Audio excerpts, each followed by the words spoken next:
홀트 아동복지회가 정의나 미안해 챌린지 게시글을 삭제했습니다. 양부모의 아동학대로 사망한 입양아를 끝까지 책임지지 못했다는 지적이 제기됐기 때문입니다. 홀트 아동복지회는 12월 31일과 1월 2일 홈페이지와 인스타그램을 통해 정의나 미안해 챌린지 참여 관련 글을 게재했습니다. 하지만 이를 본 네티즌들은 홀트 아동복지회가 정인 양의 아동학대를 방치했다며 비난했고 챌린지 관련 글을 내려달라고 항의했습니다. 이에 홀트 측은 5일 인스타그램을 통해 해당 챌린지 취지에 따라 끔찍한 죄를 저지른 가해자가 엄중한 처벌을 받는 데 힘을 보태고자 했으나 사건의 책임을 회피하는 것으로 해석된다는 의견이 있어 5일 오후 7시에 삭제한다고 말했습니다. 이어 홀트 아동복지회는 가해자가 합당한 처벌을 받을 수 있도록 경찰 수사와 SBS 그것이 알고 싶다 인터뷰에 적극 협조했으며 전사적으로 진정서 제출을 진행하고 있다. 앞으로 더욱 세심한 관리와 주의를 기울여 불편함이 없도록 노력하겠다고 덧붙였습니다.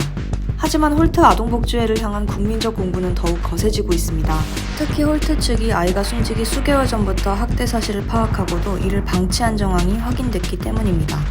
5일 국회 보건복지위원회 소속 신현영 더불어민주당 의원이 보건복지부에서 제출받은 서울시 양천구 입양아동 사망사건 보고 자료에 따르면 홀트 아동복지회는 학대 의심 신고가 접수된 후 지난해 5월 26일 2차 가정방문을 통해 이미 정인 양에 대한 학대 정황을 파악했습니다.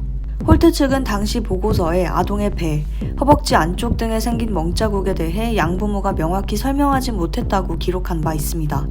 또한 같은 해 6월 26일에는 아동보호 전문기관으로부터 정인이의 쇄골골절, 2주간의 깁스 사실 등을 전달받았지만 별다른 조치 없이 양부와 전화통화만 한 것으로 확인됐습니다. 또 양모가 아이를 30분가량 차량에 방치했다는 추가 신고가 접수된 뒤인 7월 2일 3차 가정방문에 나섰지만 역시 별도 대응은 하지 않았던 것으로 파악됐습니다. 정인 양의 체중이 감량돼 아동학대가 의심된다는 신고가 들어온 이후에는 9월 18일이 되어서야 방문 없이 통화만 이루어졌습니다. 홀트 측이 가정방문을 요청했으나 양모가 거부한다는 이유로 이를 10월 15일 약 한 달가량 늦춘 것으로 확인됐습니다. 10월 3일에는 양부와 통화 이후 아동이 이전의 상태를 회복해 잘 지내고 있다는 사실을 확인했다고 기록하기도 했습니다. 하지만 정인 양은 열흘 뒤인 10월 13일 사망했습니다. 반복적인 학대 신고 접수와 직접 학대 정황을 파악했음에도 불구하고 아이를 4개월이 넘도록 방치한 홀트 아동복지회는 비판을 피할 수 없을 것으로 보입니다. 이상 다이슈였습니다. 감사합니다.